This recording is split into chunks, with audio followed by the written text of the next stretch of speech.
I'll try to explain things fairly clearly, and it's kind of the same format we used last year. So why don't I get started? So that before we get into some of the parameters for 2022, I think it's always important to take a look at where our operations are during the current year, 2021. And this first slide on page 2 of your handout is really taking the 6 months of 2021, the current year, looking at 6 months of 2020, and then looking at projections going forward. So we add projections to get to the annual forecast. And this is revenue by type. So we have property taxes, intergovernmental, that's the revenue we collect from other governments, charges for services, license and permits, interfund activity, fines and forfeitures, miscellaneous, and other financing sources. So those are our major categories. You can see that for the 2021 annual budget, the second from the right-hand column, we have a budget of $48,720,800. The forecast right now shows that we'll be above our budget by 1.2, but I have to caution you. I think there are some things that I haven't had a chance to look at in the charges for services, primarily dealing with how we bring in revenue from other activities like engineering projects and those type of things. So I'm not as confident that we'll be all the way over by $1.2 million. I think we might be closer to the $48,700,000 that we had for a budget. So while our software that we utilize does this automatic forecasting and does some of the graphs, I just would caution you that I think that's a little over optimistic at this point. And we're still taking some steps to look at that to make sure we have a valid assumption for revenue coming into the general fund in 2021. And what's the miscellaneous? Miscellaneous is a bunch of other stuff, interest on taxes. Jennifer, can you help me on it? Like our unclassified fund, so like any vacation payouts. On the revenue side of things? Yep. Yeah, okay. Yep. I'm sorry, I didn't hear that. Oh, the miscellaneous is like where our unclassified revenues go, so like we have stuff that like NSF fees and interest is charged there. Yeah, the biggest one is interest on taxes, And special assessments. special assessments, and investments. And then some other smaller ones. Could very well be interest on special assessments because of the deferral we did. Yeah. That might be a catch-up from prior year. So that's kind of the snapshot of the numbers when you look at the general fund revenue. So this graph just gives you a little visual. Again, the major categories are on the bottom: property taxes, intergovernmental, license, interfund activity, fines and forfeitures, miscellaneous, others, and capital assets. The green column is the forecast. The purple column is the budget. So we're forecasting just slightly below what we had budgeted for property taxes. And then if you look at the charges for services, again, with that caveat I just mentioned, that shows it a little bit above. Chris, what do you attribute the property taxes being down? Is there, I think it's just Increased more of a delinquencies. timing thing. I don't think there's anything else sticking out.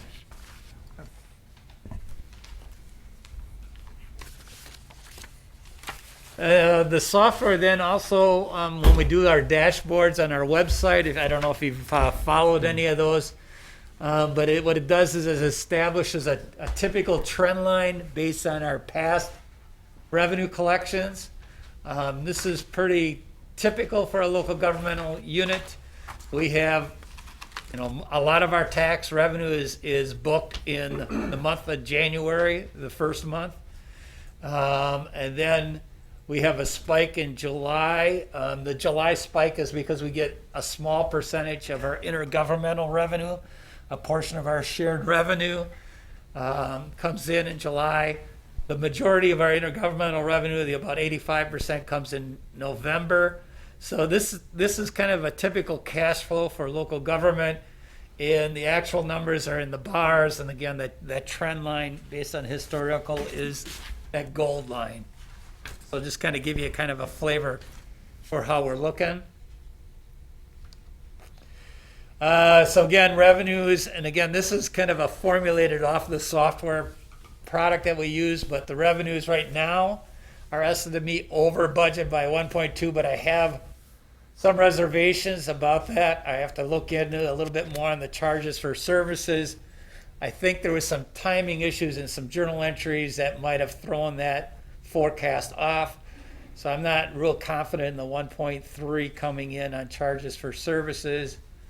License and permits are slightly under, basically in the television franchise fees. Fines and forfeitures are still running below budget by about 170, almost $176,000.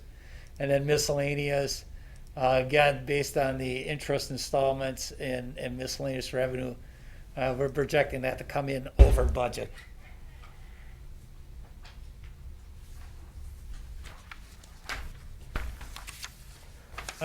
When you look at the slice of the pie, again, this is kind of a rough graph, and it holds true pretty much. But our revenue, most of our revenue is coming into the general fund from property taxes, about 47%. And just over a third, 34%, from intergovernmental revenue, and then the other third is all the other mixes. So that's pretty standard as well. Has this been steady over time, Russ? Yes. Yep. But there has been some slight changes, and I think the next slide I'll get to that. I think it's the next, it's a little bit further back. Yeah. Give me a minute to get to it, but Yeah. Because the share of Yeah, intergovernmental revenue has been and I'll talk shrinking. about that in just a second. This one though I inserted though is just again looking at not the categories, but looking at the variances, and this is on the expenditure side of things. So taking our expenditure categories and looking at general government, looking at public safety, looking at public works, the Parks Department, community development, transportation, and then other non-departmental expenses. They're all projected to be under budget. So that's a good thing. Right now, if spending continues to move forward, we should have a positive variance in the general fund based on these assumptions. These are the numbers that kind of support that. Again, we have the prior year 6-month expenditures based on salaries, benefits. These are by categories now. Salaries, benefits, supplies, services, capital outlay, and debt service. As you can see in the general fund, we don't account for debt service in the general fund no longer. That's a separate fund. So we're just looking at the general fund in this slide. We got the current year to date numbers of 21,627,000. We have the additional projections going forward and how that compares to budget. So if everything holds true on the expenditure side, we should be under our budget expenditures by $2.4 million. Again, that's assuming everything continues to move forward as trends have indicated. Again, if we go back to the classifications of salaries and benefits, supplies and services, you can see that the forecast is below the budget in all those categories. Again, just another picture on that. And using that same trend line on this one, the green line is the trend of expenditures. And again, this is pretty constant for the expenditure side of things. So one of the difficulties in local government is our revenues is not cyclical. It comes in really big in the beginning of the year, kind of tapers off, and we have that bump, that little spike in the bump, remember, in July, and the spike in November. Expenditures, for the most part, relatively consistent, except that year end, we do a little bit of some closing entries and those type of things. So we try to account for that.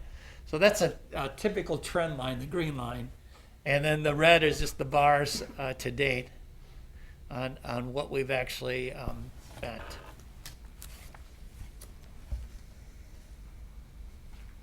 So again, expenditures looking to be about $2.4 million under budget. Most of that is salaries in the pay and miscellaneous pay. Benefits right now is under budget, and we anticipate that would continue to go forward. Services are under budget by $126,000, and that is some of the supplies and construction supplies and those type of things. And then there's a slight uptick in the capital outlay, and I haven't had a chance to look at that slight uptick, but I don't have a concern about that at this point. The decreases in regular pay, regular and miscellaneous, why would there be decreases? Yeah, I haven't looked at the detail on that. I Some of suspect this it's is just special events. is one, special events. Number two, there's been some vacancies and some difficulties in getting departments fully staffed, so that might be lagging a little bit. But I wanted to take a little bit closer look at that as well. Matt? You noted your lack of confidence in the revenue number, but I'm not hearing a lack of confidence in the expenditure number. Yeah, I know that charges for service was there was a huge journal entry that kind of offset that. I'm somewhat confident that, if expenditures continue on the same trend, that this should hold true. Again, that's one of the difficulties in governmental accounting is that people sometimes have a tendency to order things at the end of the year to kind of fill up their appropriation or their amounts, and we try to watch that as closely as we can. But there are some cyclical things that do happen. But Payout of overtime at the year end is probably the biggest contributor. is the biggest thing. But it's just all the other supplies and things like that where you kind of got to watch as we get along.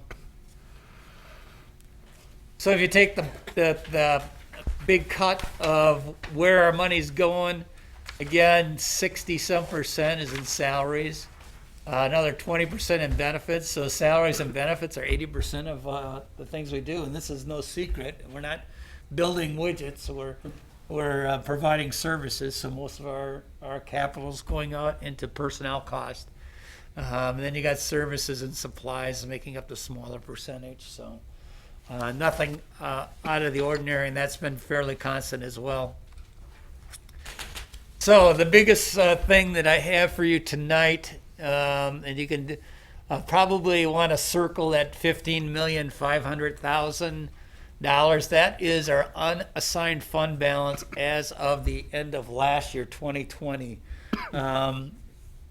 At the first meeting in September, was that the 12th? At your next council meeting, we will have a presentation from we're scheduled to have our presentation from our auditing firm to finalize the 2020 numbers. We're real certain that that's where we ended up in 2020 as far as our general fund balance. The fund balance policy that Long Range Finance recommended and council adopted had a range of 16% of the next year's expenditures to a maximum of 30%. The maximum fund balance that we should have on hand is $14,629,700, that bottom number in the box. So obviously our fund balance right now is higher than what our maximum policy allows for. Now, I would caution you from a financial standpoint that if you were looking at this, I would look at it more as for one-time expenditures and investments in capital items than trying to take that number and plug it into your operating budget. To reduce a future levy kind of puts you behind the 8 ball and gets you behind the curve and trying to dig out the following year. So I would not recommend that we use it for operating costs, I would recommend that we use it for one-time capital needs. So I know we've talked about some other capital needs with our CIP process as far as items that could be borrowed for. But I think right now we have about $1 million in general fund reserves that could be used for capital projects. The next section is part of the budget process and policy that we've outlined for council and the council has adopted, is that we would give you an estimated fund balance of the current year. So for 2021, based on the fact that right now revenues are forecasted to be over and expenditures are forecasted to be under, we would add more to our fund balance, but I'm not 100% confident in that number at this particular point in time because we're 6 months into the current year. You're probably closer to 2.4 as a surplus. I would say that would be, if everything holds true, that could be a reasonable expectation. Just to Deputy Mayor Mugrower's question, our confidence level on the expenditures is greater than it's really more of a methodology thing on the Correct. revenue side. Yeah. So what does that mean? I mean, from a financial standpoint, and this will help when we do our discussions with the folks at Moody's. If you go back to 2013, the fund balance was just over $8 million, and we're now at estimated, if everything holds true, at 19, and again, 2020 is firm at $15 million. So we've been growing our fund balance, which is a good thing. I don't think it's because we've been overly aggressive in our budgets. I just think that, in my viewpoint, we've looked at operations and try to minimize expenditures to the best that we can, and we've just added to our surplus over the last couple of years. So this is almost an efficiency dividend. Basically, yes. So that's a good story to tell. Yeah.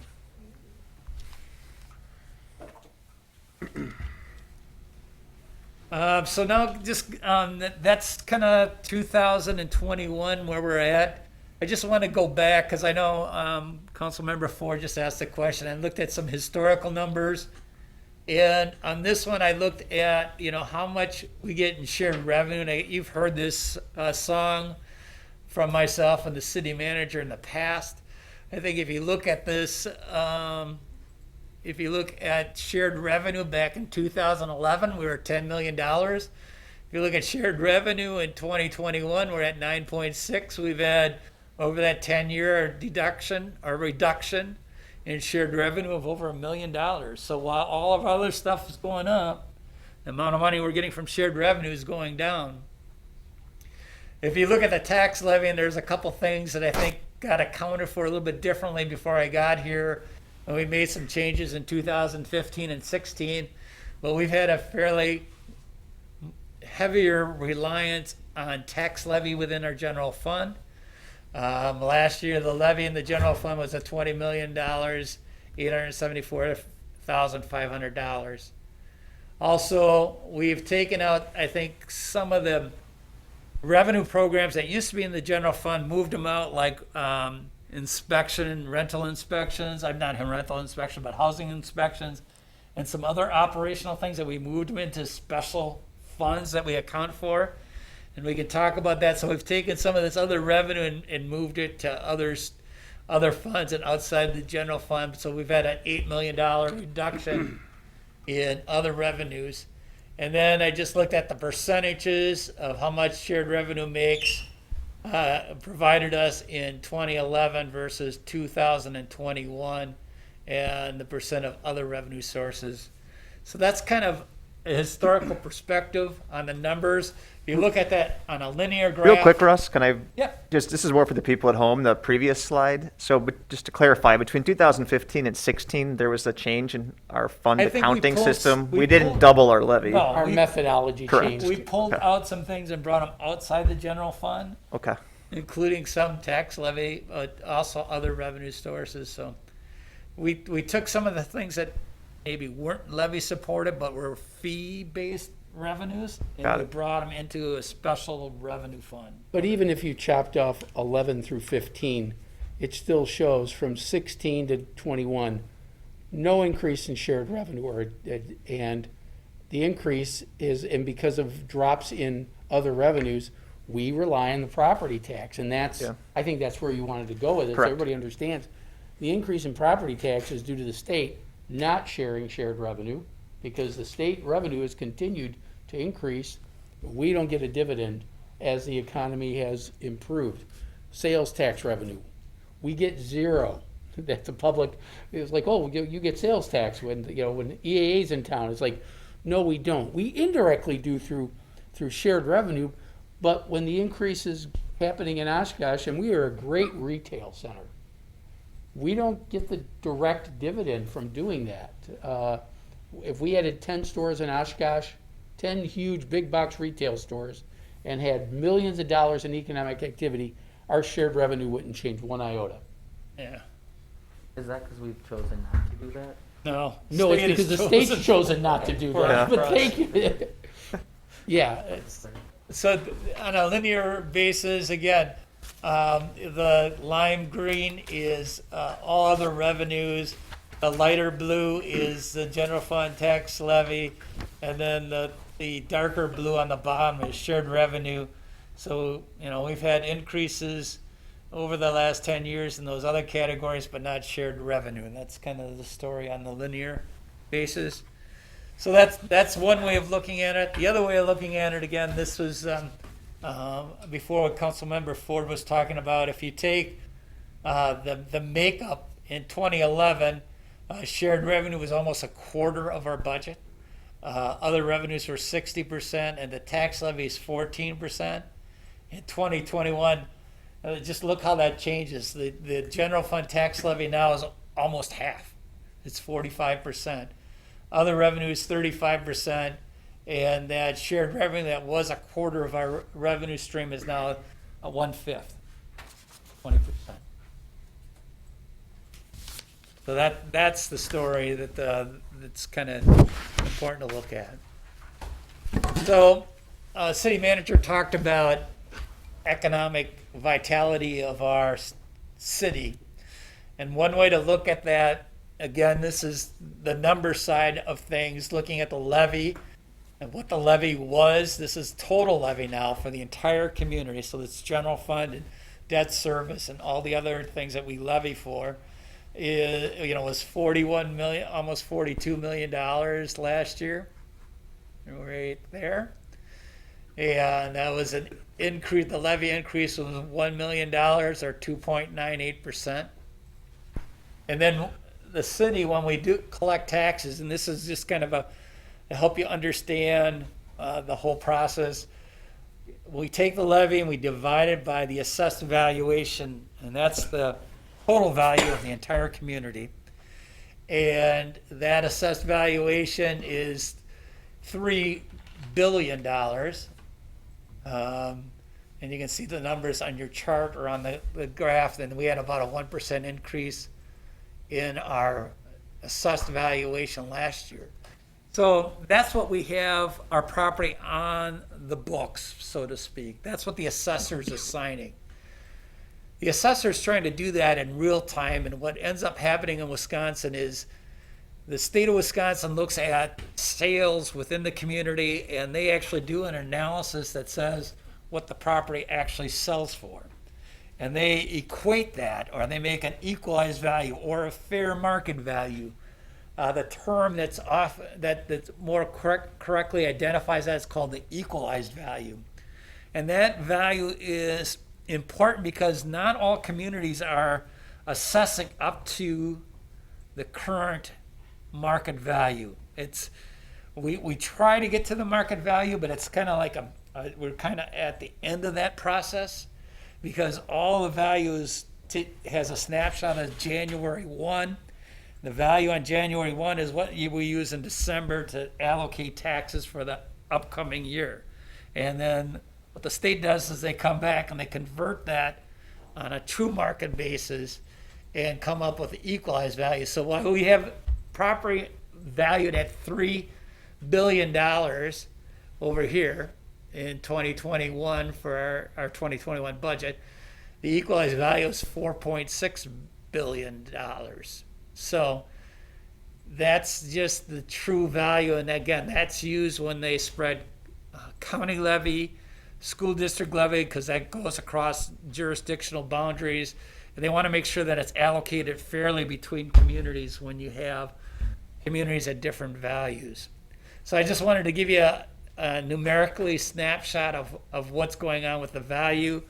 I also converted that to a chart. This chart in the kind of royal blue is the assessed value. The green is the equalized value. And when that spread between the equalized value and the assessed value becomes more than 10% for 3 consecutive years, the state will come in and say, you have to go through the process that's called a revaluation. You have to go back and have your assessor peg to market all of the homes, and that gets some homeowners excited. But again, we're allocating taxes on the assessed value, so while we may bring the assessed value closer to market, we're dividing it by a bigger number, and it would actually reduce the tax rate. Because again, the rate is just a formula of levy divided by value. So the important thing to look at is for basically 2011 to 2017, there wasn't a lot of change in the city of Oshkosh in our true market value. But based on current economic conditions, we've seen a huge growth in equalized value. Now, I've been reading some real estate statistics that show that that's starting to slow down a little bit. So I'm not sure how long this will continue, this trend will continue. But it's important to know that at some point we have to get our assessed value back up to current equalized value ratios. Now that was kind of a short explanation for a long part of our financing process, but I just was wondering if there was any questions on that. I know that's kind of complicated through a formula, but I kind of worked with it. So on this slide, what I did was I compared on a historical basis what our assessed rate was and has been, and it's no bones about it. It's gone up. In 2011, our assessed tax rate was $8.60. In 2021, our assessed tax rate was $11.40. But again, because that equalized value is going up, you can kind of see the green bars is what the equalized rate would be. And if we can bring our assessment closer to our equalized, we would have some market conditions that will bring down our assessed tax rate.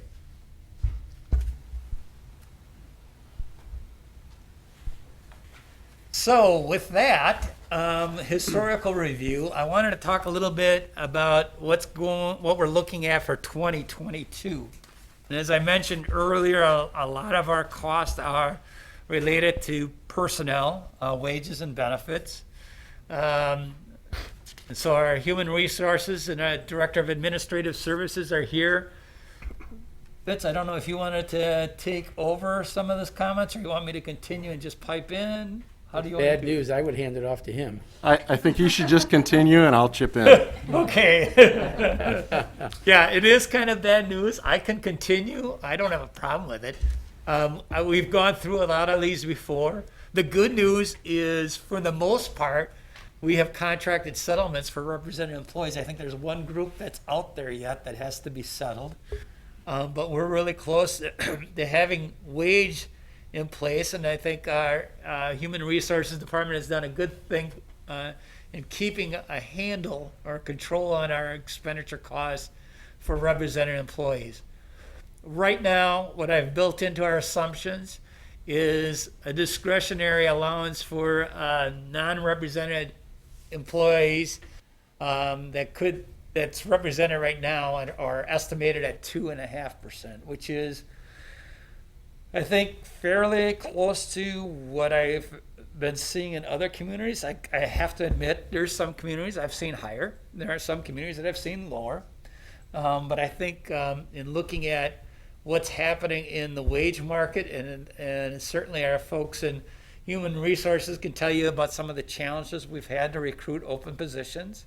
And I can stand here or sit here and tell you that we've had to recruit new employees at more than the starting salary because of market conditions. So, one of the things I think we are looking at doing is looking at a compensation study to make sure that we're in line with the market. I can tell you from my standpoint, I think we're probably on the low end. And so don't expect any huge changes, but I think there could be some upward pressures on that as well. But right now, we're estimating 2.5% for non-represented employees for next year. And just a little, editorial with everything Russ said earlier with respect to our potential surplus. A wage study might be characterized as a one-time expenditure. That might be something appropriate. Russ talked about capital projects, but that's something we haven't done in about 8 years now, and it is overdue. Council, I think the mayor and the deputy mayor having the most tenure on the council, you remember us talking about it, but we haven't done one as long as either of you have sat on the council. Actually, just to update Mark's comments, we do mini studies like every 3 years, but we haven't done a full-blown class and comp study in over 10 years. But I would say, to Russ's point, council has been very receptive to providing across-the-board increases that are realistic in the marketplace. So we really won't know what is going to be suggested until we get the results of that market study.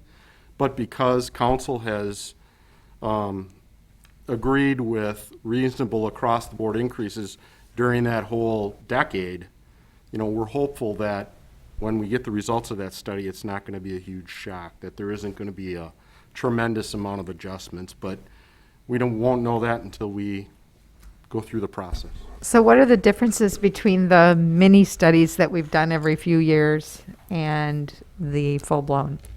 A mini study is a study where we just look at areas where we have had potentially failed recruitments, difficulty recruiting certain classifications, high turnover rates in certain classifications, where we target those.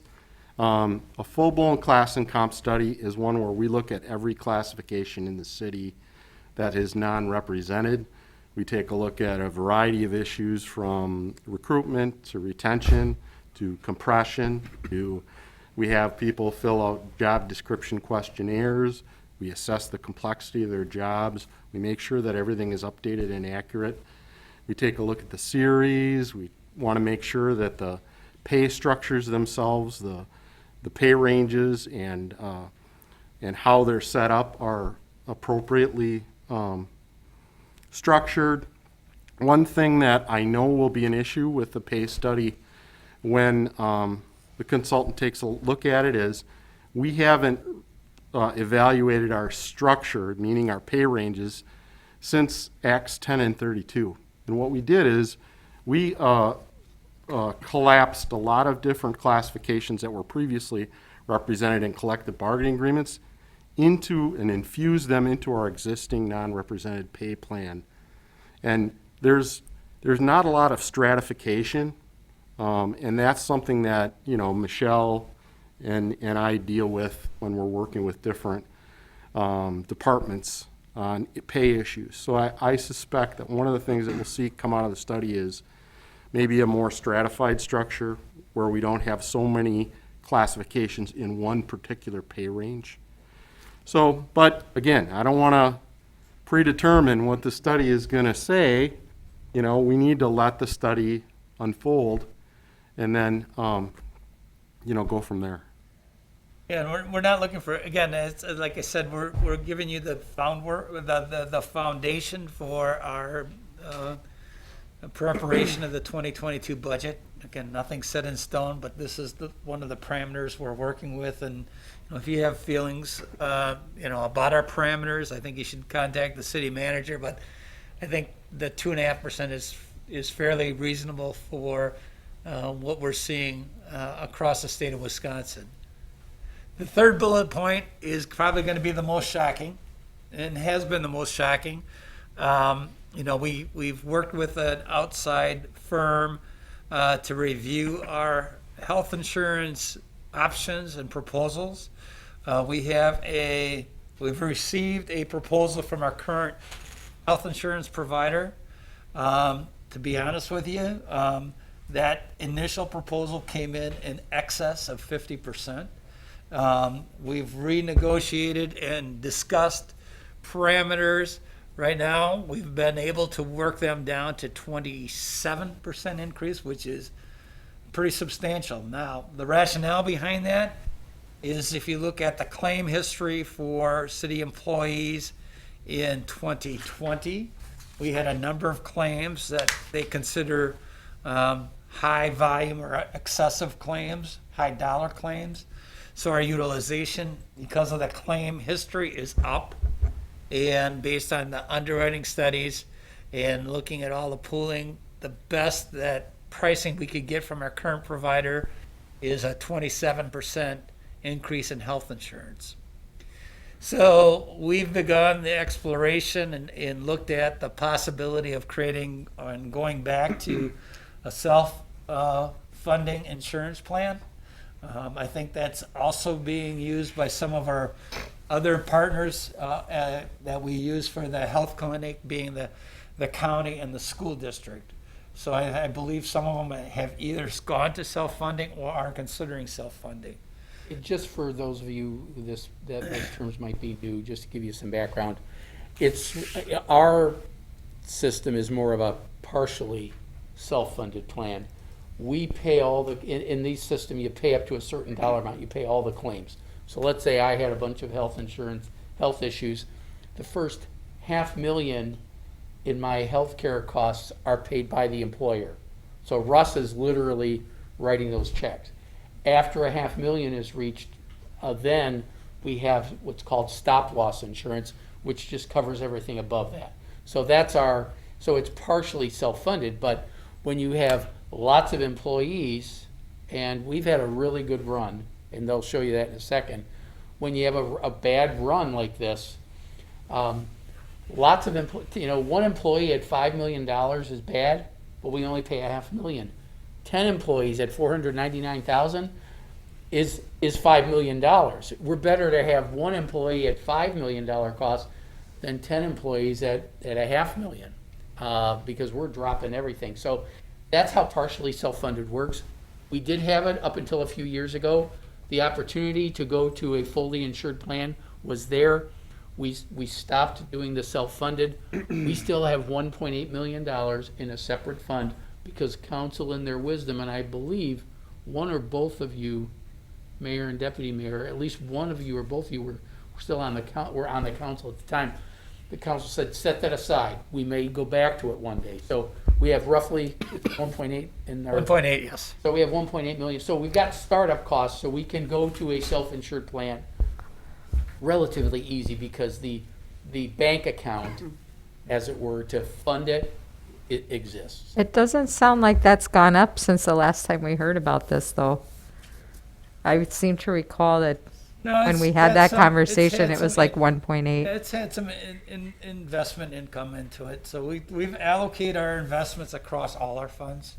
So there would have been interest earnings to that fund. But I'm just giving you a round number. And in its early years, we also used a little bit of that money as startup costs for the clinic.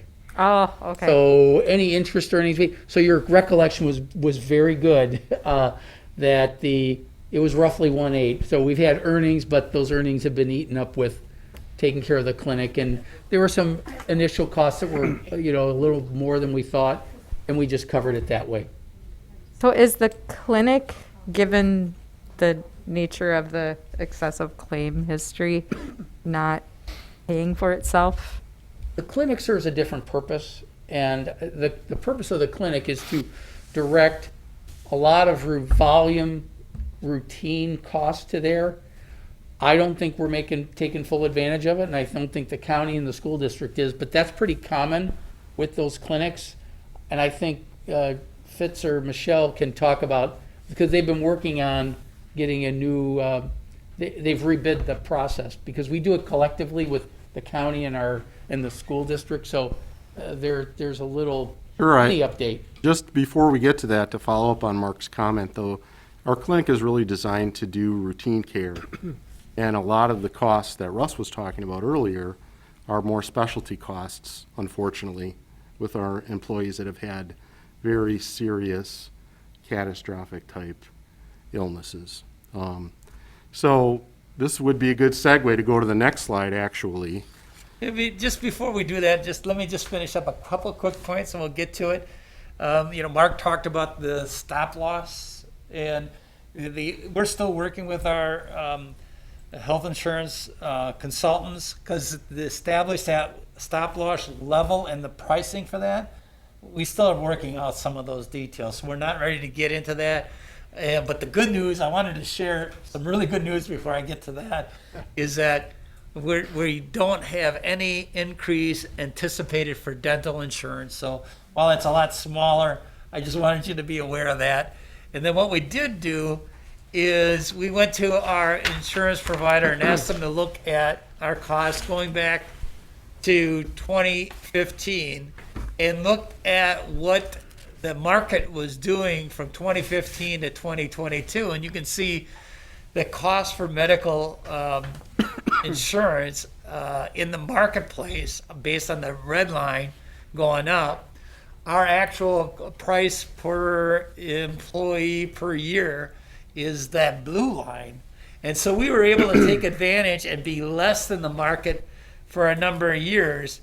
And with our projection in 2022, we're slightly above where we were in 15, and then we're still looking at some of those numbers that are right around there. This graph shows it's slightly higher, but it's still well below what the market is really doing on a market basis. Right, and just to go back to the mayor's question earlier, the council supported the idea of establishing our clinic right around 2015. So if you take a look at this chart, and that was, I would say it was a bit of a bold move, because less than 10% of public sector employers at that time had healthcare clinics that they were willing to fund.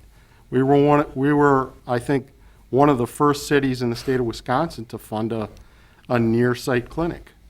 And when we did that, I really believe that it helped stem our cost increases. It wasn't the only reason. Our employees, I think, were very judicious and tried to do a good job, and we implemented a variety of different health initiatives. But you can see by the chart, as Finance Director Van Goppel indicated, that red line is what the market is. Typically, it's like 7 to 8% a year that health insurance has been going up, whereas ours had been going down. Since 2015, it really went down all the way until the last year. We just started to see an uptick. So as Finance Director Van Goppel indicated, we're still, well below, levels that we saw in 17, 18, 19, what the market would have been. So I would say the clinic has been very successful. Would we like to have more people participate in the clinic? Absolutely. And then, as Finance Director Van Gompel, alluded to, Michelle is working with our other partners at the school district and the county to take a look at potentially a different provider. So we'll see how that unfolds. We're hopeful that we can continue to be successful with the clinic. But the clinic has, from my perspective, been very successful, and the decision, the council's support for that was a good one. Can I ask a quick question on the health insurance stuff? Sure. This is always the happy fun meeting, right? When we learn of massive cost increases. So one of the drivers of our potential expense savings for 2021 is about $500,000 in and lower health insurance costs. So help me understand, how do you make those two jive? We're potentially saving $500,000 in health insurance costs in 2021, yet our our analysts and our outside vendor and you're coming to us saying we're going to be up 25%. Help me understand. One of the things that we also did, and this goes back to what we were discussing earlier, is, I mean, from the time that I first started here over 20 years ago, we were self-funded. And there's much more control over the budget during that time period. But right around that same time that we implemented the clinic, we also took a chance on fully insured products. So those were products off the shelf where the fully insured provider said, this is what it's going to cost you. And we were able to save a considerable amount of money. And this last year, to your point, because the costs are accelerating tremendously, I would say that our provider is not going to make money on us, and it would be a safe bet to say that they're going to lose a significant amount of money because of their agreement with us and the cost that they're charging us to provide us health insurance. So, just to kind of piggyback on that just a little bit, and earlier on in the slide, what we were looking at was our budget for 2021.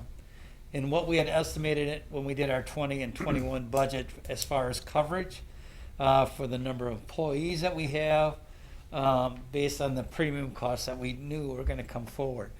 What we're seeing right now is some of those positions have not been filled, and some of the positions that we've filled, people have elected to participate with single coverage versus family coverage, and we don't really know that at budget time.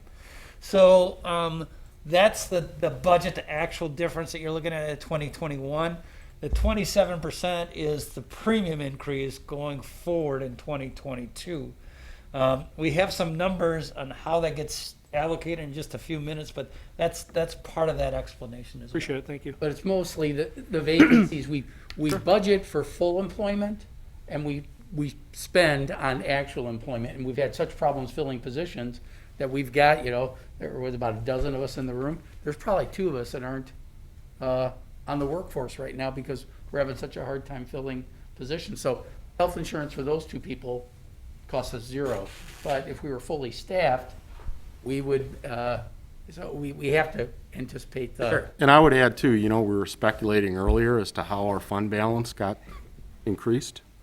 And, if you look back at the pie chart, Russ pointed out the idea that really a big driver of our budget is really personnel and benefits. And what we've just discussed is, if you look at this chart, that benefit cost has gone down and down and down over a period of time. So I would say, I think some of that contribution could be attributed to this, as well as the retirements, us starting people, being able to successfully start people at a lower wage rate to replace those retirees. And, as City Manager Roloff indicated, some of the vacancies that currently exist right now too. So. Without incriminating ourselves also, we have an older workforce. I was just gonna Yeah. ask, are we, You know that we've given you statistics that show how many employees are within 5 or 10 years of retirement. That percentage continues to rise of people, especially now we're getting into people within 5 years of being eligible to retire, and that percentage is And significant. Michelle has those demographics, and she communicates those in our strategic plan, our KPIs.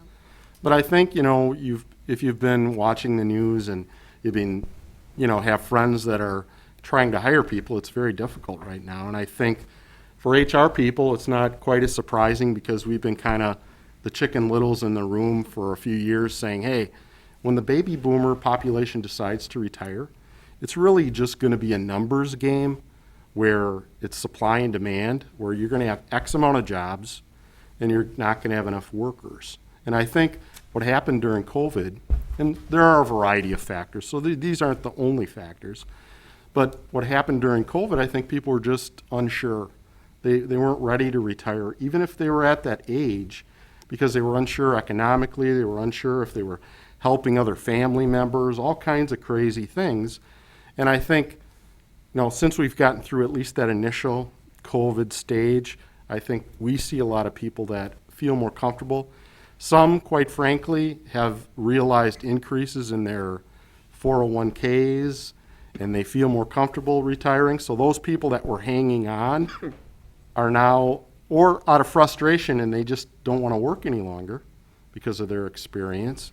We're seeing a lot more people leave the workforce. So how that's going to manifest itself for us going forward, we don't know. We're glad that we're doing the wage study now instead of when we had it previously scheduled. But I think we'll see what happens with health insurance, but there could continue to be wage pressure as time goes on for all these reasons that we're discussing right now. Yeah, I had conversations with several council members on the side and preparing you for this type of information tonight. And then I think one of the comments I received from one of the council members is, well, this isn't going to fly, in terms of this cost. You're going to balance it. It's like, yeah, we have to present you with a balanced budget, and we will, as we always at this time of year after this news is delivered, we say we will present you with a balanced budget, and part of it is getting direction from you about what your comfort zone is on levy. We got a few more slides to prepare you before we do that, but that's really where your comfort zone is, and then based on where your comfort zone is, we got to back into the slide. Where You're jumping ahead. Just wait. No. We're almost there. No, the slide that you already had. Yeah. Just the prior slide. Is there a way we can get it down lower than 27%? Yeah, and there are options we'll have to consider. Yeah. And self-insured may be part of that. It may not be part of that. There's pros and cons to it, and HR is still evaluating those different things. And I've kind of blabbered on. Michelle, did you have anything you'd like to add about that, about any of these comments that we were making? No, I think you've been pretty thorough. Okay. So I have a question then. Is it just coincidental that over this past year, given the pandemic and COVID, that this has been, I guess, a significant increase? Is there any relationship, or is that just coincidental? I'd say coincidental. I think you're right. We've just had, sadly, some serious health conditions that our employees have contracted that are not COVID related. Yeah. So, because of some of the laws, we can't share with you Right. all Right. the I detailed understand. stuff. But when we went through it, again, there was a number of employees that had really significant losses in 2020. And to be honest with you, I don't believe they were related to COVID. They were other medical conditions that occurred. yep. Not necessarily surgeries or anything like that either. Just serious health conditions that were unforeseen. But yeah, the short answer is no. It's coincident. It's more coincidental. Yeah. It's probably more reflective of our aging workforce than it is COVID. So then when recruiting to fill positions as folks are retiring, are there, when we're talking about trying to be competitive with salaries, is there I guess, the option of not electing to take the city insurance if a spouse or significant other, you're eligible for some other plan? Sure, yes, and a lot of employees don't choose to take the city's health plan, like myself, for example. I'm on my spouse's health plan. So yeah, that's an option that's available to our employees. But that's up to the employee to make Up that to the Right, employee. sure. And, Sometimes it works out well, sometimes it doesn't. right, and I think, we have to do what we need to do to try to bring it into budget. But I also know that, City Manager Roloff and Finance Director Van Gompel know that because we're in a marketplace where we're competing with others for employees, we need to be mindful of how we establish what people pay for health insurance and also what we pay them, or we won't be able to be competitive. So it's a tough, we're kind of between a rock and a hard place there, so. Okay, so now that we've given you all those bad things, let me just kind of share with you what this really means from a numbers standpoint. And the top part of this chart here is the 2021 wages and benefits, and what we had budgeted. So we had in the general fund, and this really should be tax levy supported funds, about $37 million in wages and benefits within the general fund and other tax supported funds. In our utilities area, there's another $9.8 million in wages and benefits. And that's, again, on the 2021 budget. If you look at the 2022 budget, we're talking about almost $1 million, $936,000 in levy-supported wages and benefit increase. 227,000 outside of the levy-supported, for a grand total of $1.1 million increase in 2022 with our current projections right now. These are only wage-based benefits, they're not. These are only wage-based benefits. The next slide, Does this include the pay per performance? that's all rolled into it, yes. Yep, okay. So the next slide talks about health and dental. And in 2021, health and dental on the general fund and levy supported funds was $5.3 million. Outside of that, in our non-levy supported or our utility budgets, about $1.8 million. We're looking at projections of that going up to $6,900,000, or about a $1.6 million increase. And that number will roll forward and show you so we need to look for that in our benefit side of things. And then for our enterprise funds, our non-tax levy supported funds, we're looking at a $472,000 increase. So it kind of broke those into two pies for you to take a look at. But that gives you a representation of the total. So for those inquisitive council members, I'm just teasing because we had this discussion during the retreat this afternoon. It says 30% increase there, Russ. How do you attribute that 30% when the previous slide said 27? Yeah, I was just looking at the actual numbers. Is that And clinic costs? I went through this, and these are statistical numbers. And this is based on that 27% increase, and that's how the totals.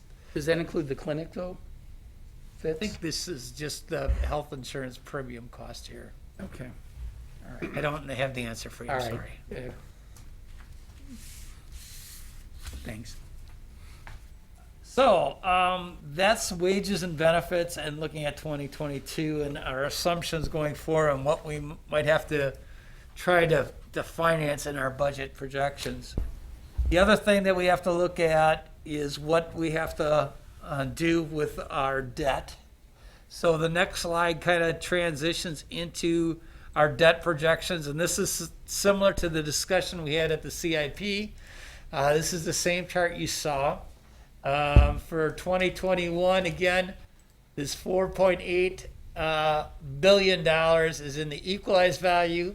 That was an 8% increase, which is the highest increase we've seen for a while. Like I said earlier, from 2000, even before 2014 to 2016, relatively no growth, some modest growth in 17, 18, and 19, and then 20 and 21 are a little bit more substantial. And when you said earlier that when it gets to be 10% 3 years in a row, Yes. was that 10% per year or 10% collectively in the 3 years? 10%, it has so they do it as a ratio, and if your ratio is below 90%, or that 10% differential for 3 consecutive years, then you have to go back and do a reval. If it's 2 years and then 1 year it isn't, I think the clock resets, but that's more of an assessor statutory provision than a finance one. So I'm not 100% confident in my answer, but I do know it's 3 consecutive years, and you're outside the 10% threshold, either plus or minus, requires the And it's not, revaluation. at this point, it's not gonna reverse. We're below 90 and we're gonna stay there until we get a reval done. There's no way we're Yeah, gonna. we're at 80 or 88%. What was it? 80% now. Well, we're estimated to be at 80%. It was 88 last year. So We were already outside the window for, probably this will be the third year in 2021, so we'll get a letter in 2022 saying we have to do a revaluation. I think we're gonna probably provide that funding option in our budget recommendation to you when we get it all compiled. But again, that's for a later discussion when we have our next budget work sessions. We have a few ideas on how we can do that. I think our fund balance. So this is our estimated debt going forward. This, again, is assuming we take on $20 million in debt in 2022. I have assumed, I went back to the more conservative $15 million of new debt after that. And you can see if you look at our statutory debt limit, we creep up to 51%, but then we drop below that. So with this one-time hit to $20 million, we have like a one year delay before we get below 50% in our legal debt limit. So I just wanted to remind people that, number one, we're doing our debt projection for $20 million for 2022. Right now, our debt projection thereafter is $15 million. And these equalized values are assumed to increase by 2% per year. So you can see how that's measured up in the last couple of years. It's probably a little bit more conservative. But again, I'm not sure when that trend line will stop. I think 2% is probably something a little bit conservative, realistic approach going forward, because I don't want to assume we have a 5 or 8% increase in equalized values to give you some of those estimates.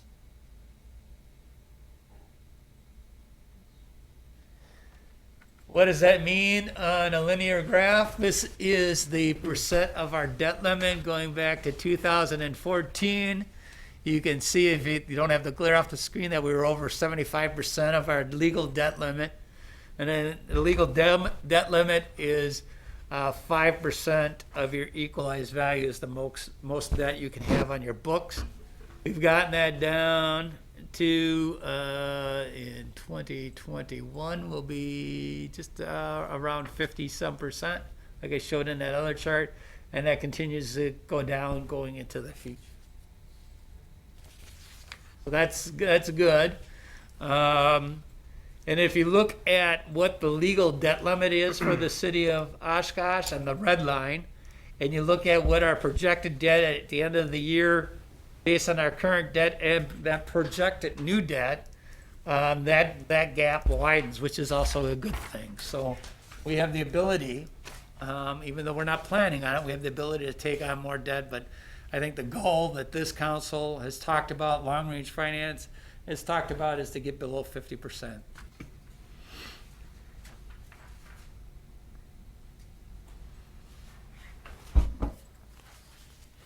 Okay, so we go from debt, and just a friendly reminder, and this is really hard to see on the screen, maybe even on your slide. We have tax levy going into multiple funds. I talked about this before. The royal blue on the bottom is our general fund. It's hard to see, but the museum has a slice, street lighting has a slice.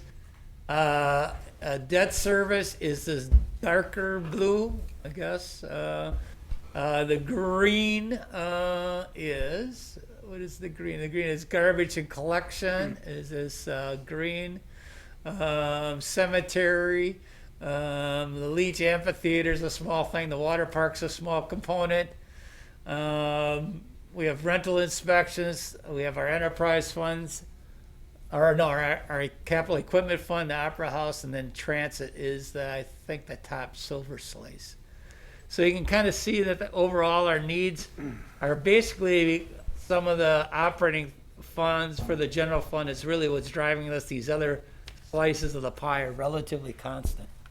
So I think it just was important for you to understand that the levy doesn't just go into the general fund, it goes into these other funds as well, and it kind of gives you a little snapshot. So this is the last slide in the presentation. And this is kind of a summary of where we're at. Our current levy is, like I said, just under 42. It's $41,952,700.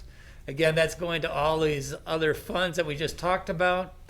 For the moment, I'll just bring you down here past the middle section to talk about, we'll have to increase our levy for debt service. That's to pay off our current principal and interest of $1.5 million more in 22 than we had in 21. And the rationale and the decision behind that is we had some fund balance in 2021.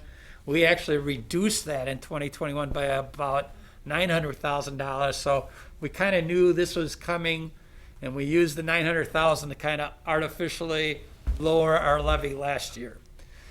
The wage and benefits of the general fund and the levy supportive funds of $1.1 million is there. Right now, our 27% increase in the health insurance is 1.8 for just the general fund and levy supportive funds. We're looking at an increase of $4,615,000 plus. If you do this math, and I'm assuming our assessed value has new construction, so I have about a 1% growth in there. We are looking at the potential. And again, this is just the potential, so nothing's been decided, that if all these other assumptions hold true, that the levy would look at 11% increase for 2022. Obviously, that's a fairly substantial number. I'm not sure what the number eventually will be or what we will recommend, but I'm thinking that we could try to target the if you're comfortable, the 4%, the 5% number. And you can see once what that does for the estimated tax rate, the estimated change or increase in that tax rate, and then what the impact is on a $150,000 home. So whatever direction or guidance you want to give us tonight to help that, I think is helpful. But worst case scenario, and all these scenarios play out, and there's no other changes, we're looking at a fairly substantial levy increase, and I don't think that that's going to be acceptable to most people. What were we at last year? Let's see, last What year were we were at a Three It was a 2.98% Yeah, increase. I have to go back to that chart. So it's been 3 to 4% the last 3-4 years. So we'd have to do, again, these are just assumptions. But 4.6 million is double anything we've seen in recent years. So obviously we need to do something. So with the If you go- consideration of the self-funded, what does that do to that 27% We are increase? working on that because the actual premiums that we should be allocating, all the departments still should be at that 27% to make the actuarial process work out. However, there is some timing on the actual expenditures when you switch carriers. And so that might not be a true increase in cost in 2022, and we're still working on getting those numbers finalized. Because if we were to switch from a fully funded plan to a self-insurance plan, it'll take about a month or two to get all the claims that come in. There's a lag process. And I'm not sure if we want to use that from an accounting standpoint or not. But that's something we could take a look at. But the premiums are still saying we should be raising rates by 27% to stay in an actuarial position on that health insurance, self-funded health insurance. The other option is taking a look at the plan itself and do we need to make some adjustments with deductibles and co-pays and things like that. Usually those plan designs are things that we do to help save as well. And we're going to be talking to our employee focus group and look, here are different options and get their input before we come and make any recommendation to This council. Thursday. And if I could just jump back to Lindsay's question, go back, if you're looking at it, go back to slide 18, where it has the gray, blue, and green box. You can see the levy changes over the last 10 years, and you can look at the value and the rate changes over the last 10 years. So those numbers are there for you to take a look at.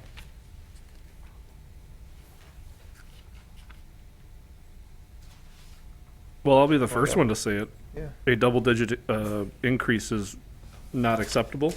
I think that would be the nice way to put it. This is always the happy fun meeting. I always enjoy this one. This is the one where you walk out and you just shake your head at how we do it, right? And these are real costs, and we're in the people business, and so any direction we give, it affects the most important things we have, which is our associates, our employees. So, but 11%'s a massive number to swallow. This is not, So, the last couple of years we've had this same discussion. oh yeah, I'm not trying to come in and be, pound you over the head with this doom and gloom things, but I wanted to give worst you, case scenario is I wanted to needed. give you an idea of what this kind of looks like as we start this process. And I've tried to be as realistic as possible. It's not pleasant for me to sit here and tell you that, all is well with a double-digit levy increase, because I know that's not feasible or possible. But based on the scenarios we've outlined tonight, based on the costs that we've kind of are looking at without changing programs and services unless some of those assumptions change, that's what we're looking at. So we have hard work in front of us. We have some difficult decisions to think about, and none of it's easy, but it's a process that this is just that first step. Appreciate that, Russ. And yeah, just to get ahead of the newspaper headlines, we are not considering an 11% increase. I will not consider 11% increase. That's too high, but I appreciate that you're leading with that number. Just looking historically, I know we had the same discussion last year, and I'll say the exact same thing I said last year, that we're with one outlying year in the last 10 years, we've always been 4%-ish at the highest. And I think that's a pretty reasonable assessment of how high I could go. Obviously 0, 1, or 2 is even better, but I recognize we got to balance what's best and what's feasible.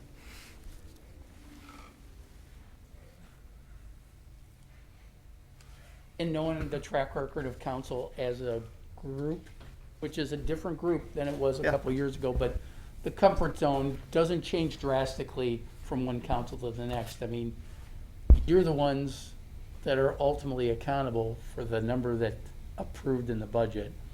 And whatever your comfort zone is where we gotta go.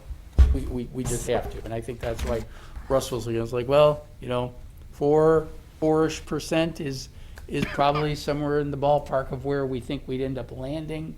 I know 11% is unacceptable. It's unacceptable to me. But again, this is our doom and gloom episode. We give you the doom and gloom, so you know the worst case scenario. You know the absolute worst case scenario, so that when we come to you, our goal is to not make it so doom and gloom. Russ, is this an active spreadsheet that you can plug in 4.5 to see what that does? Oh, sure, 4.5 would be half the difference between 1.6 and 2. It'd be like $2 million. $1.8 million. It would be about $1 million increase. I can. About 11.45 is the tax rate. I don't know. You can do a lot of extrapolation with the way, Yeah. it's not an active spreadsheet right here, right now. Okay. But you can do, the reason he does it this way is you can do a lot of extrapolation because you got a 1 and a 2. All you got to do is add that. You can play with those numbers. So 4.5 would basically And be. if you want me to, give you other options, I certainly can do that. About I just 1 don't know if I have it available to me right now. About 1.9, and then also about $45 on the $150 home side. But $1 million, because of the $4 billion in value, assessed value, every penny is worth about $40,000. Just figure it that way. So if you increase it by 400,000, you've increased it by about, 10 cents. That's usually the best way for you to run your math. And right now, because we're almost exactly at 4 billion, it's pretty easy to run it that way. How are we comparing to other communities in this way? There's, I think we have some statistical things that I could probably gather for you. I just don't have those tonight. And I could do a comparison on tax rates with other comparable communities.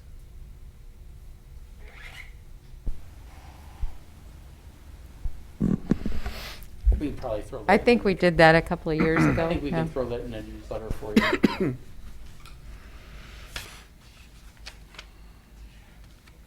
Anything that we would probably pull together is probably 2019 information anyways, or maybe 20. Probably Taxpayers Alliance is probably the best source. But they're like a year behind. Yeah. But we can certainly pull some of that together. I would say in general, we're probably on the higher end, but the last decade has been so bizarre compared to previous decades. The valuation didn't go up in most communities, and so the rate kept going up. $11 is a pretty high rate. You get up, in the past, you used to get up to about 10, and then you'd reval and you go back down, and you just constantly play between 7 and 10. And just as you're getting up, the 10% rule would kick in, you reval, you get down to around 7. Because by the time you reval, you're down to about 70% of full value. So then you get down to $7. And it's just 7 to 10, 7 to 10. This has not changed. No, So it just kept, it exceeded 10, which was completely out of my comfort zone just based on my experience.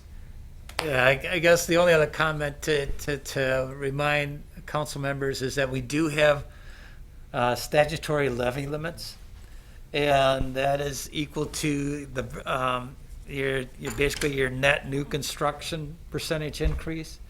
So we have to look at the levy increase amount. There's some parameters that we've worked around because we get to exclude debt. So we've been able to exclude any adjustments for debt outside of the statutory levy limits. There's also a program called the Expenditure Restraint Program, which is a program in our intergovernmental revenue, not shared revenue, but it's expenditure restraint, that we need to augment our revenue. If that were to fall off, that would be pretty About devastating. $1 million. And this does not take into account any of those restrictions on the expenditure side to make sure we're compliant with the expenditure restraint program. And we would do whatever we need to do to make sure our expenditures are within that statutory provision for that expenditure restraint payment. And That's a huge governor on what we can do. We can't exceed expenditure restraint, yeah, period, end of discussion. you. Russ is very creative. You can, you can, but there's some difficulties with that. And I guess I'd rather not be in a position where we don't qualify for that expenditure restraint program. Yeah, we've talked about different scenarios in the past, about what we would do if we had to blow past it and then reset the number and stuff like that. But that's pretty complex You're giving away all my trade secrets. endeavor there. What Mr. Fitzpatrick's saying is there are some communities in the state of Wisconsin that do not qualify 1 year and then will qualify the second year. So they go on an every other year cycle. But that would be such a huge variance for our revenue stream. As city manager said, that's about $1 million. So if we would have to be willing to forego $1 million in 1 year for the possibility to get it in a third year. And then you kind of reset your threshold, But as City Manager Roloff and Mark and Russ said, it's a complex undertaking for sure. Playing with fire.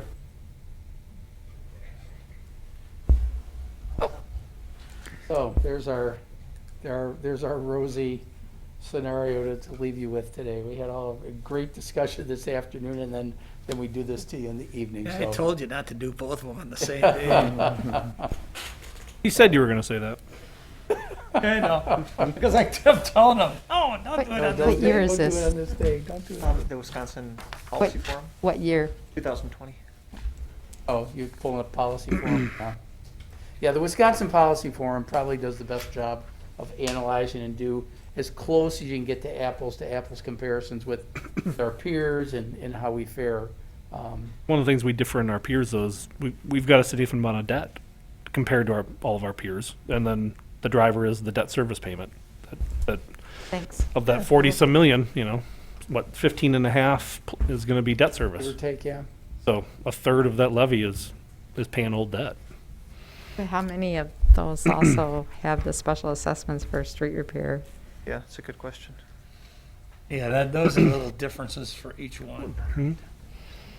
Yeah, I think too, when a lot of these programs were brought about, Oshkosh was historically a low-spending city. So when those caps were put in place, it really kind of penalized those communities that historically were low spenders.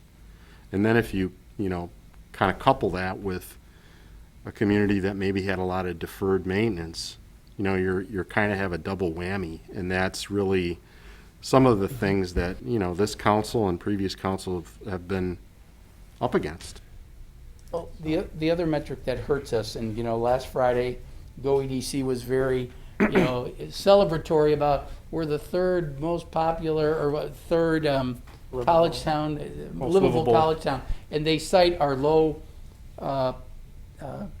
housing costs, which also is another way of saying our low property value.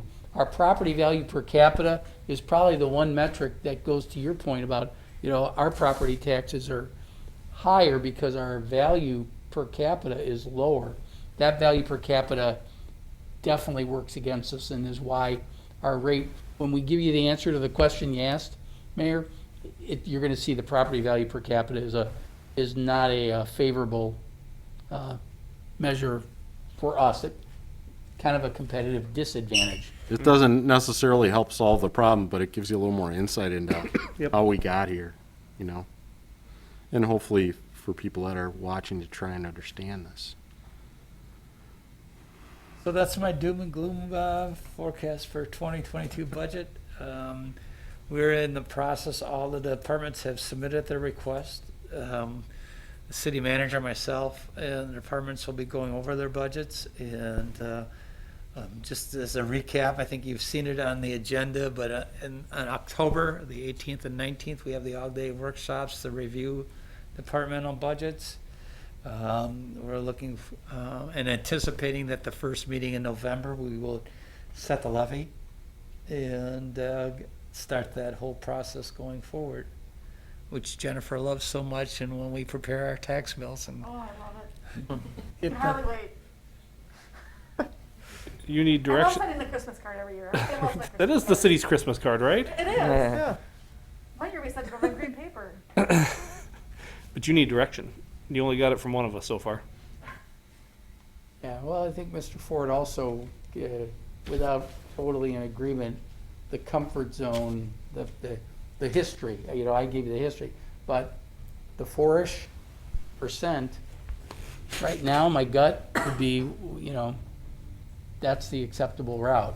I say that, why? Because I'm the negotiator, I'm trying to get you to a destination. And I think that's where I think probably your comfort zone probably lies. And I wouldn't say, and I would discourage anybody in the media from saying, oh, that's where we're gonna go. We will guarantee we'll present you a balanced budget. How we balance it, expenditure restraint is probably the biggest restriction that we have on everything. That'll dictate the levy because we can't spend anymore, so we gotta go down. But Deputy Mayor Moverhour said 4%. I think Mr. Ford was kind Oh, of. you didn't say anything. I haven't you said didn't? anything yet. So Oh, okay. Oh, Yeah. Mr. Ford that said the 4%. Yeah. The masks, I just Right. lose it. Well, I had drawn the box around 4 and 5, and that's why I asked about 4.5 coming in at the middle. How that impacted these other increases, though. How does that?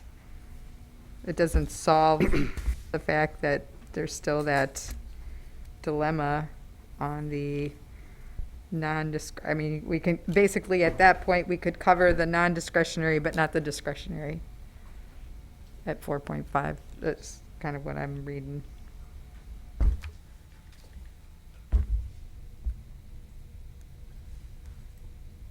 Did I say that backwards? Got where you were, got where you were going. though. I think I just like, yeah. Basically, you know, they've got to back into that number.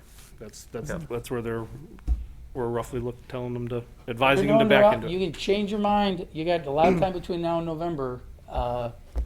This gives us some idea of where we want to land for you, so. The enhancements would have to be a very thin page during the budget talks, and just if we're looking at staring at 11% and telling you to back down almost more than half, just as a heads up to staff, Yep. Understood. that it better be a big impact for an enhancement then, or a unique funding source. An enhancement page is very descriptive. I understand exactly what you mean.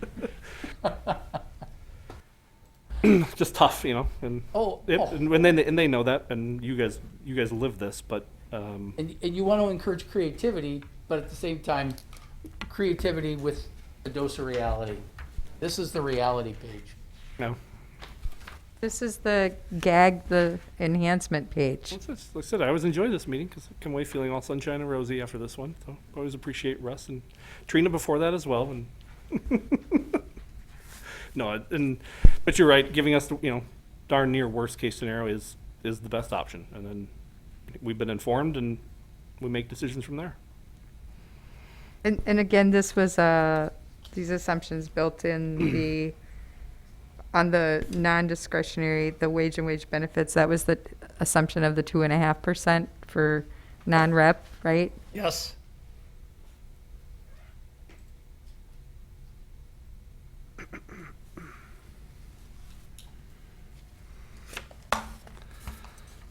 The awkward silence is deafening. Well, no one's disagreeing, right?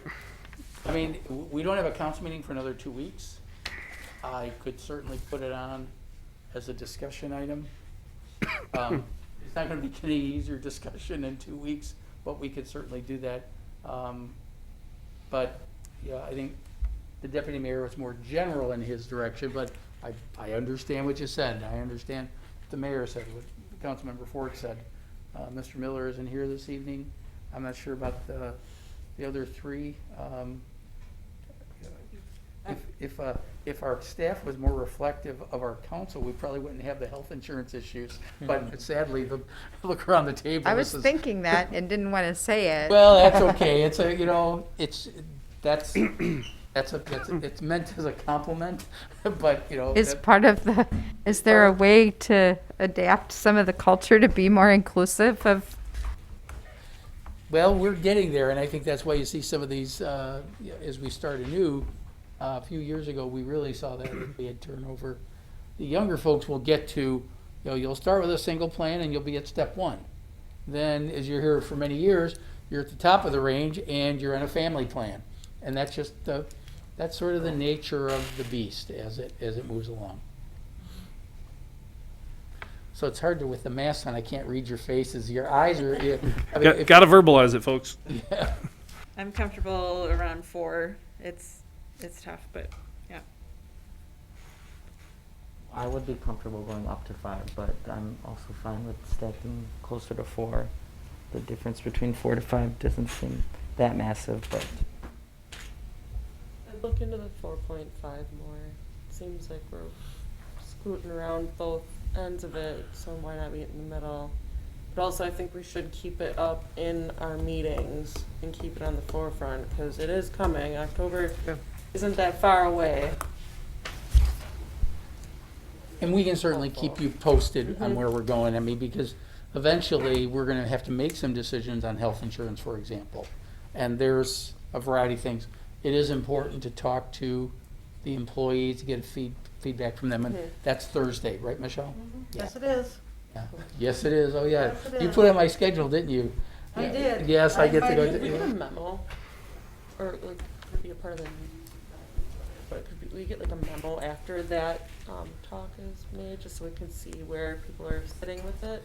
Well, part of what we do is we ask those employees, because they're kind of put in a awkward spot. We're asking them, what, a half dozen people represent 600 people. Okay. They're putting them in a little bit of a, but I think what we can do is we can come back to you and say, here's where we're going towards this, because are we gonna go the self-insured route? Are we gonna go with tweaking some of the Right. deductibles and things like that? There's Yep. going to be a decision in front of council probably in the month of September on insurance plan cost and dollar amounts and funding. Absolutely. More Because we- detail than you probably want to know, but We need to have that in place so that we can do the open enrollment. Yep, get in things October. place For the Right. first of the year. so you'll know where we're at. and So you'll have a what we're decision suggesting. point at some point on health insurance before we get done with the budget.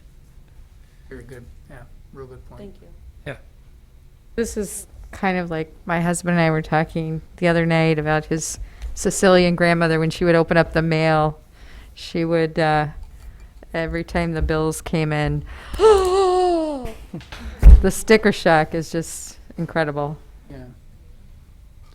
Well, we do appreciate that you adopt a policy of not shooting the messenger. I do too. But we appreciate, this is always, as you've said, this is always the tougher of the budget meetings, because, and then somebody goes, oh, you rubber stamp the budget. You hardly rubber stamp the budget, because the tough decisions start here. When we get to the destination, it's like, oh, it seemed easy.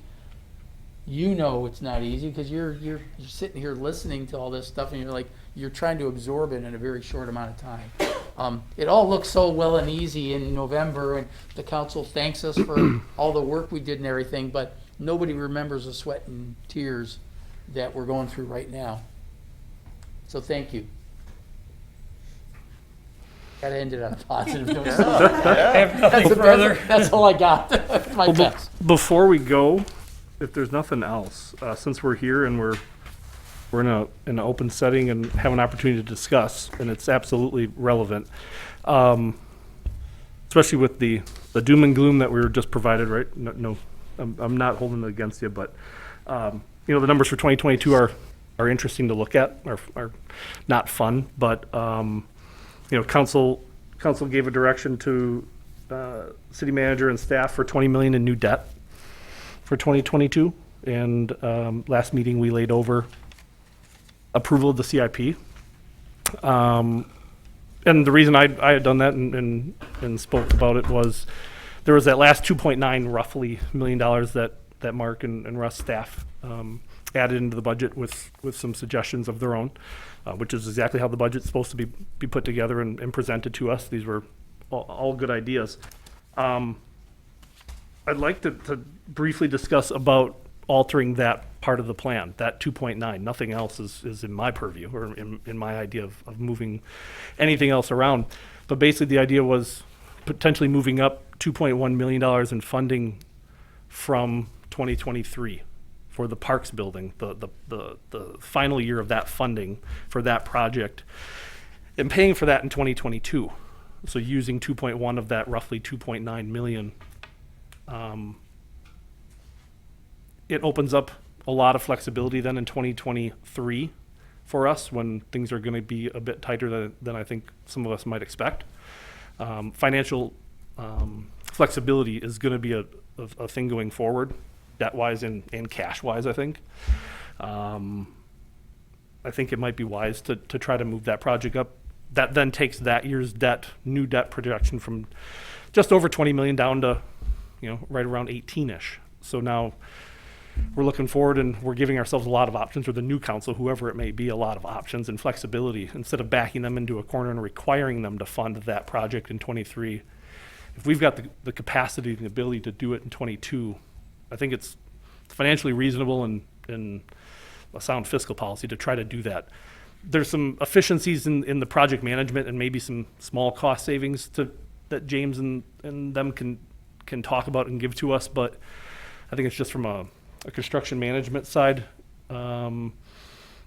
and just fiscal responsibility wise, I think it might be appropriate to try to do that. I have no other suggestions on the remaining balance. I think it'd be appropriate for Mark to make a recommendation to us on, there was, 8 things that they had put together.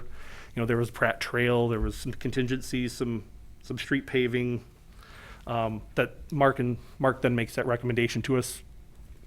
So that way we're not picking and choosing winners within the CIP ourselves. Just some thoughts, but we're here and we're in a setting that we can discuss it. Yeah, it's on the agenda for the next council meeting, but we budgeted, 5 to 7, so if you want to spend a few minutes, we're certainly happy to entertain questions regarding that. It's on the next agenda, and that's when you would, because you have to, Yep. voting Makes on the CIP is really what this is about. But just as an ability to discuss it a little bit more openly or just freely here might, if we have a few minutes and you were interested in entertaining the idea, so. It's fiscally responsible. If we have it and we can work with it, we should. What are the potential savings in that scenario? One of them would be interest savings because we know our interest rates now. Or Yep. We have a good idea what they're going to be for 22. We have no clue what they'll be for 23. But going off of 2021's numbers, we were at or under 2%. The market's holding relatively steady. And you and I talked about this, so I'll just lead with my thoughts on it. I know we didn't get a lot of chance to talk about this at the former meeting, and it is on the agenda, but I'm supportive of this. It does make sense if we can achieve some savings, but then also potentially have the ability to use what was budgeted in those other years, the next few years, for some other things that have been continually pushed down the line. So that's for my 2 cents worth. A little bit more than 2 cents. I'm not sure savings wise how much you'll do, but I think some of the other things that have been mentioned make some sense.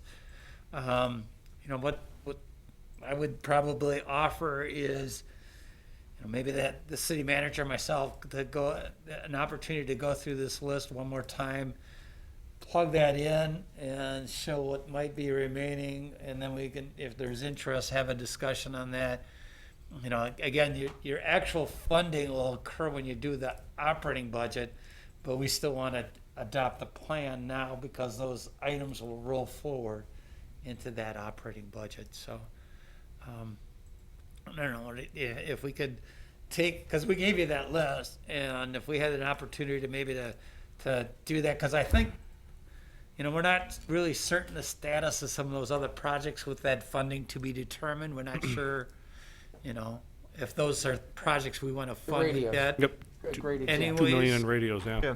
Yeah. And so let's just, if you don't mind, why don't we just have a chance to look at that one more time and then give you a revised list at the Maybe next give you some council scenarios to look at Yeah. and just kind of plug and play.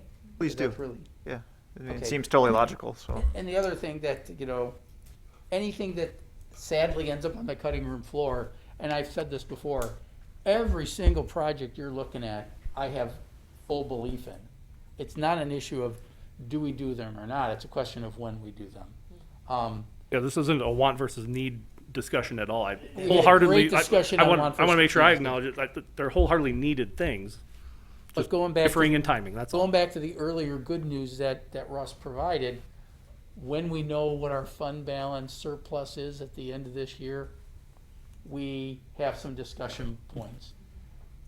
And the other thing that we really haven't had a chance to talk about, and I know that the city manager is working on it, is that whole list of potential projects that we could use ARPA funds for. I was just going to ask about that. When can we expect to We see? actually, and again, I haven't had a chance to communicate with the city manager, but we actually did the formal paperwork because we had a report due today.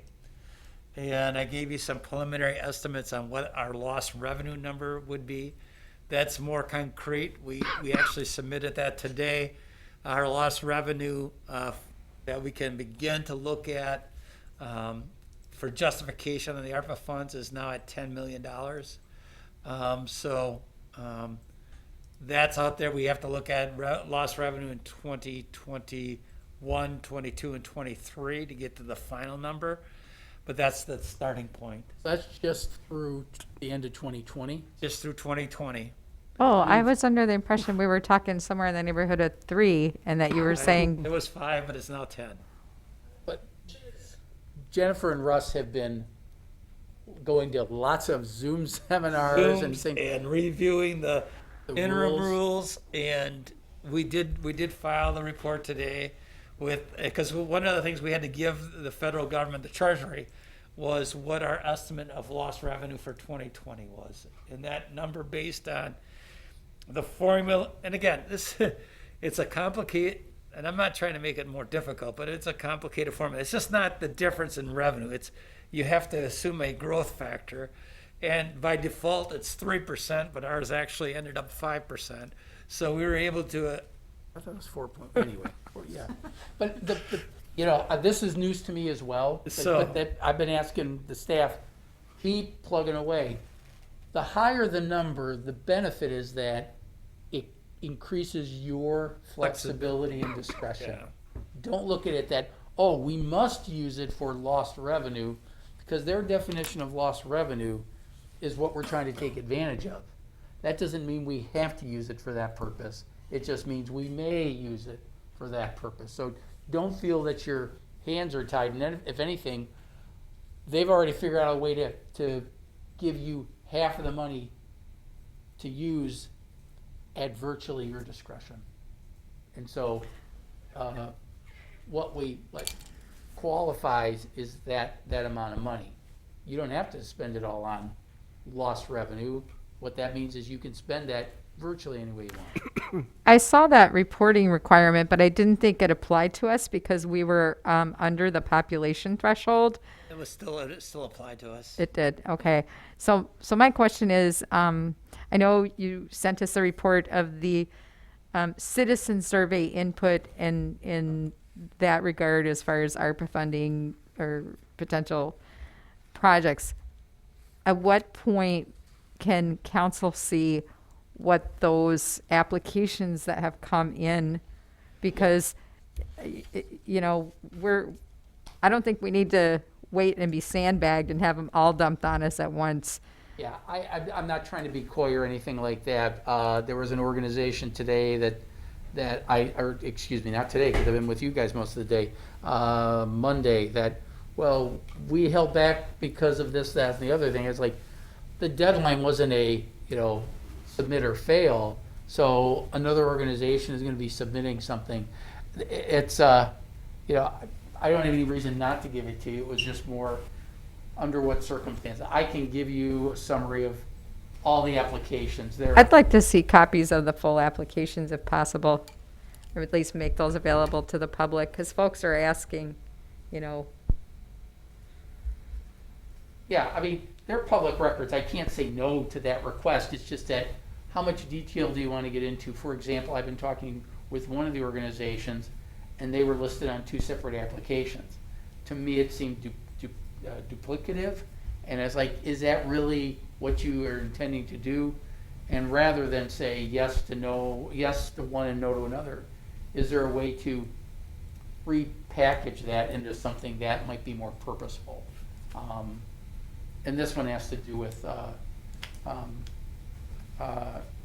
rental type of assistance, because I want to understand a little more of where they're getting other funds from, because there's other funds out there.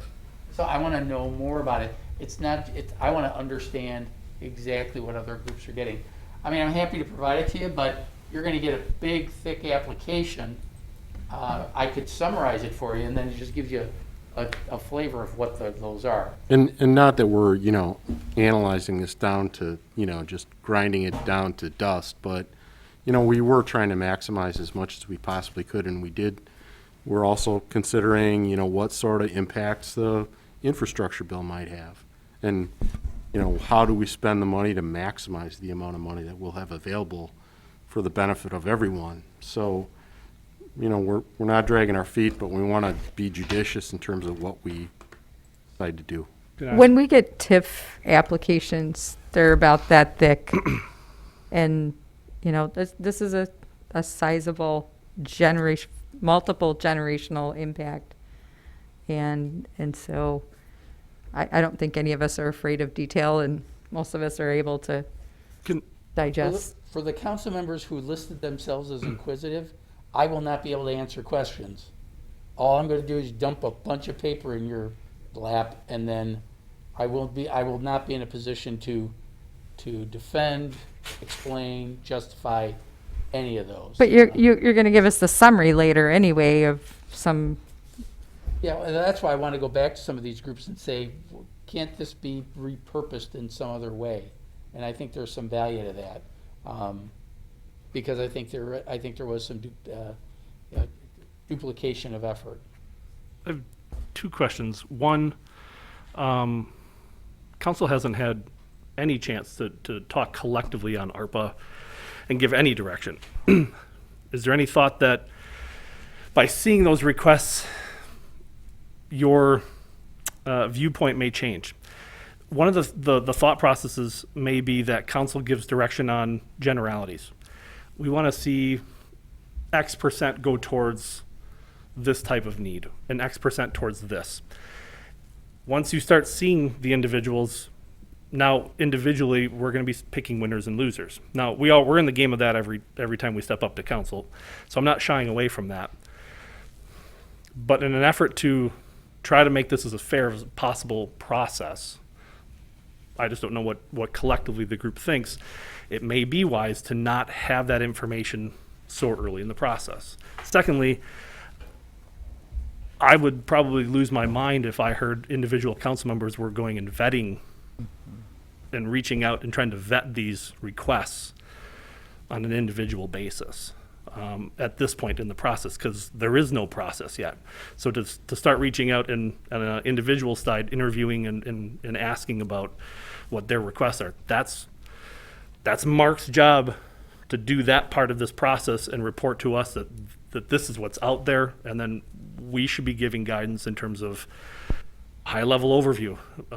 Is my own personal opinion. It's one of 7. Yeah, no. I would agree. I mean, I think it's just more efficient to wait for Mark to go through, you know, because I know you said you wanted to kind of generalize it in categories, like we had 30 applications that had to do with housing or something like that. And I would rather have the general view than have to look through specific projects at first, because like you said, then we're picking winners and losers. I love data information, but Yeah. I think I want to remove my bias as much Yeah. as possible in the process. And that's kind of where I'm feeling as well. But I think it's just more efficient instead of having to go through every individual application, and then we kind of do get that bias. So I'm kind of in agreement with Matt. Well, and part of this comes from the fact that we're getting, I know all of you are getting, as I am, at least bits and pieces from different organizations and individuals who have put them in. And, you know, separating fact from rumor and such, I've it's- gotten no such calls in 2 months, just No, to be honest with you. not you, but I'm talking Yes. about council members. You've been hearing things, right? Oh, there's, this on social media, or this group is asking for this, or so on. And so, I mean, if it's a summarized fashion, it's a public record, and you have other groups that are asking to see what's been requested, yes, I agree, we need to have criterion by how we evaluate that. But I'm not aware of that happening. You're the first council member that's told me that. you're not hearing any, oh, wow. Nothing. I think I have heard, okay, we saw that the city asked for feedback on ARPA direction, or we saw that these applications were out. What's the timeline? What's happening with that? I mean, I think we do have a responsibility to, if we ask for feedback, to follow up on that. But I think I am supportive of, I want to see us have an opportunity to give some sort of direction of what, areas we're interested in funding. If that's helpful for you, then to kind of dig in. Yeah, I mean, this is unique. We just have to be honest with it. Yeah. This is unique. The closest that we have with this are the public service grants for CDBG. That's about the closest. And that's $100,000 a year, which is chicken feed in the scheme of things here. Let me see what I can put together in a summary form to give you a flavor, because I think it's important. I think Aaron said something, get us an idea of what is being asked for. And quite honestly, if that information said it was light in, let's just say housing, just because it's a category, it's not too bad the deadline's passed. I don't want to act that way. If you think it's light on the housing side, for example, and other groups want to submit something, I'm certainly going to say bring it on in, because we need to have more of a conversation about this than anything else. So- You could do it somehow like the CIP budget, where we had like the different plans and like a basic summary or synopsis view, if that's not too much to add. So we got the community input survey in the format of all of the different responses and the number of responses, and then kind of the dump. And I was just kind of going through my own and putting different categories. So, I mean, are you talking about marrying up this format with that? Yeah, kind of. That's fascinating reading if you haven't gone into Yeah. it. It's just, It sure is. you got to do water and sewer. You better not do water and sewer. I mean, I thought the staff was messing with me when they put those comments one after another. But it shows you the incredible Breadth. breadth and level of disagreement even amongst people. So let me work on that, because I think you may be onto something in terms of categorizing it. Smaller synopsis. Yeah, okay. Just real quick, since we're talking about it, I know I had sent you, Mark, some thoughts I had about how we could set up some criteria for giving out that money, and I remain interested in having that conversation more so than a conversation where we're looking at individual applications. Okay. I'll pull that up. I've got that. Wasn't Okay. very brilliant or anything, It's near but it brilliant. exists. Okay. Thanks for understanding. But if you get a public information request on those applications, we're obligated to provide those, correct? Yes, we are. And I Alright. will refuse to answer any questions on it, on something that I don't think is ready. So they can report all they want, but I will not answer those. I think it would be unfair to every one of those applicants. And it may be the case that the requests that are kind of coming inadvertently that way is to try and get it's like when we had, 5 development proposals for 7th Avenue, right? Everybody wants to know what everybody else is doing, or not everybody, but That's probably close. to be, I would suspect that some of it, and I own this, nobody else owns this except me, has to do with the fact that I stuck my neck out regarding the day by day. So everybody's like, okay, so the first million is going to day by day, where's mine? And it's like, and that's created a bit of anxiety, and it's like, council hasn't been asked to approve or disapprove any funding for any of these organizations, and even day by day recognizes they've got a lot of work to do, not here in this area, but they've got to get other funding lined up, and I don't know if they're in a position to make that pitch yet. but would So- you think it's fair to say that there may be some things in there that are more emergent than others that we do need to make a decision on once we come up with some criteria? No, I don't. And Okay. here's why.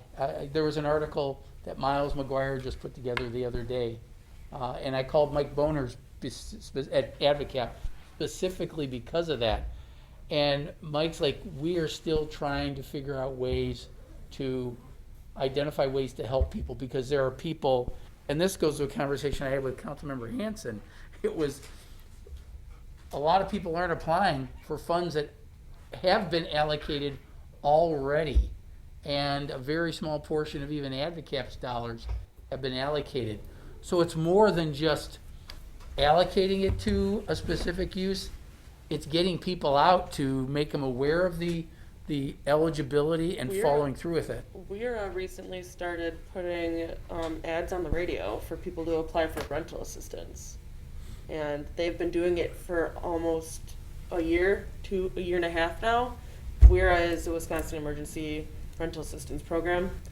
And I heard one the other day, and I was like, this would be a lot more helpful if people knew about it a year ago. We had renters that used it over a year ago, and they applied again because you can get it once a year. And now they're finally like letting people know, and the funds are there. It's people not Well, taking- if I may, Lou Shear reported on this at the very last rental housing advisory, and the information she was sharing is somewhat different than that. And her Is that, boss, then I think those two need to talk. well, 'Cause this came the from point her was boss. there were several $1 million that had been distributed in the community, and that they were doing very well with distribution in comparison to some other communities. But Yeah, but there's still a lot of money that's not gotten. right, still money on the table, right? It's crazy, but I think it's, They wouldn't be putting out ads for people to use it if they didn't have more ready to go. yeah. There is More also a people that- deadline where that funding, if it's not used, will be It has to go re- back. reallocated to other Yep. things. Yeah. Clearly, there are needs out there. It's just a matter of getting people to take advantage of it. And I think there is still this, everybody's intimidated by bureaucracy. That's the nature of the beast. And even nice little advocate that's, about as friendly as you can be, people still have to apply. And there's still this crazy reluctance to apply for that stuff. And that exists solely for rental assistance. And it's amazing that that's not even being taken care of. But I will put together some general categories and be happy to share it with you, because it gives you a flavor of where we're at. It's a snapshot, nothing more. We're at 7:00. Does anybody have any other questions? Mark, if at all, Yes. when you're putting those categories together, is it possible to maybe put some type of number with that? Like, Oh, absolutely. like 50% of the applications were having to do with water, and just to give us a better idea of where people's. I think there's a Direction. value to giving you a flavor of, I think I had said one time, if we had exactly $20 million in requests, Yeah. this would be a pretty easy process. It's probably more double that. And I'm literally just Yeah. doing it off of anecdotally looking at the applications. Yeah. I've looked at every one of them at least once. Okay. But some of these ones, when I see duplication, that's when I've been following up. Yeah, on them. just to give. Thank you. Okay, thank you. That's a great suggestion. Thank you. All right. All right. I knew you could fill the whole 2 hours. Oh, yeah. I had Always. faith in you guys. Always. I told Courtney we'd be here till 9, so that's all right.